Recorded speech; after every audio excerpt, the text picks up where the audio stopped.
பகவன் முதற்றே உலகு பிறப்புக்கும் எல்லா உயிர்க்கும் சிறப்பவா செய்தொழில் வேற்றுமையா தம்மில் இருந்து தமதுவா துண்டற்றால் அம்மா அறிவை முயற்கு மங்களம் மருது மனைவாழி அம்மனைக்கண் தங்குதல் இன்பம் மங்களம் மருது மனைவாழி அம்மனைக்கண் தங்குதல் இன்பம் அழைப்பு.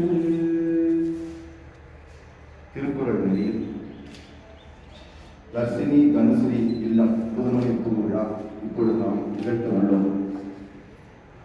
நிகழ்வின் தொடக்கமாக தண்ணீர் கொண்டு இந்த நிகழ்வை நாம் தொடங்குகின்றோம். ஏன் தண்ணீர் கொண்டு தொடங்குகின்றோம் என்றால், இந்த உலகில் வாழ்கின்ற அனைத்து உயிர்களுக்குமே முதன்மையான உணவு தண்ணீர் தான். சோறு உணவு இல்லாமல் கூட ஒரு சில நாட்கள் நாம் வாழ்ந்துடலாம். ஆனால் தண்ணீர் இல்லாமல் எந்த உயிர்களாலும் ஒரு நாள் கூட வாழ முடியாது என்பதை வலியுறுத்தித்தான் திருவள்ளுவர் திருக்குறளில் வான் சிறப்பு என்கின்ற ஒரு அதிகாரத்தை மழையின் சிறப்பு குறித்து தண்ணீரின் தேவை குறித்து இயற்றியுள்ளார். அதனால் தான் அந்த தண்ணீர் இல்லாமல் இந்த உலக உயிர்கள் எதுவும் வாழ முடியாது என்பதால் தான் அந்த தண்ணீரை கொண்டு நாம் நம்முடைய நிகழ்வுகளை தொடங்குகின்றோம். அதன் வழி இப்பொழுது இந்த தர்சினி தனுஸ்ரீ இல்லத்தின் புதுமணிப்பு விழாவை தண்ணீர் கொண்டு நாம் தொடங்குகின்றோம். நான் சொல்ல திருக்குறளை திரும்ப சொல்லுங்கள். அகர முதலை எழுத்தெல்லாம் ஆதி பகவன் முதற்றே உலகு பிறப்புக்கும் எல்லா உயிர்க்கும்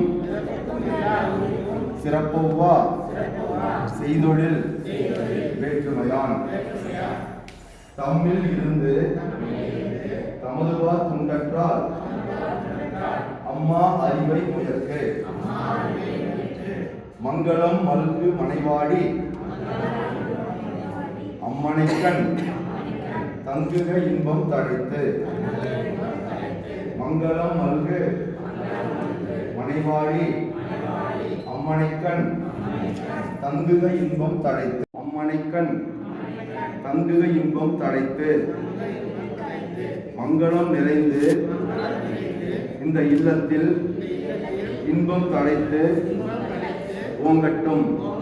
மங்களம் நிறைந்த இந்த இல்லத்தில் இன்பம் தங்கி தழைக்கட்டும். மங்களம் நிறைந்த இந்த இல்லத்தில்